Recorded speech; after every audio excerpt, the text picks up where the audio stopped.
ඔව්ගොල අපි මේ ආණ්ඩු එළවිය යුතුයි. අපිට පාරෙන් ගහන්න විදියක් නෑ, බෝක්කුවෙන් ගහන්න විදියක් නෑ, ගල් කැටෙන් ගහන්න විදියක් නෑ, වැලි කැටෙන් ගහන්න විදියක් නෑ. මේ කාලකන්ණි ආණ්ඩුව කියලා අපේ ආදායම් මාර්ග ඔක්කොම අවහිර වෙලා. ඒක නිසා කරුණාකරලා මේ ආණ්ඩුව එළවිය යුතුයි. මුන්ව පන්නන්න ඕනේ. අපේ හොරකම්, අපේ ජඩකම්, අපේ බලුකම් කරගෙන යන්න විදියක් නෑ මේ ආණ්ඩුව තියෙනකම්.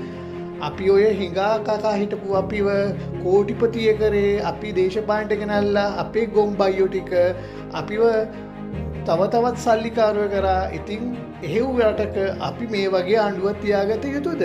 මුන්ව එලවන්න ඕනේ. අපේ සුපුරුදු හොරකම, වංචාව, දූෂණය දිගටම කරන්න නම් මේ ආණ්ඩුව එළවිය යුතුයි. අනිවාර්යෙන්ම තොපි ගෙදර පළ, අනුර ගෙදර පළ. අපිට හොරා ගන්න විදිහක් නෑ. අපේ සාකු හිස්. අපිට වංචාව දූෂණය කරගන්න විදිහක් නෑ උඹලා ඉඳා. පළ අපි හැබැයි උඹලා වෙලවන්න මේ පාර දාන්නේ ජාතිවාදය නෙමෙයි. බුද්ධ ශාසනයට ගහනවා. අපේ සිවුරුදාරීන් ටිකක් අපි දැන්ටමත් ෆෝම් කරලා තින්නේ. අපි එයාලව දානවා උඹලට. මේ පාර අපේ ආයුධය තමයි බුද්ධ ශාසනයට ගහනවා. අපේ සිවුරු රඳවන ටිකක් අපි දාලා තින්නේ. එයාලා ලස්සන්ට වැඩේ කරගෙන යනවා.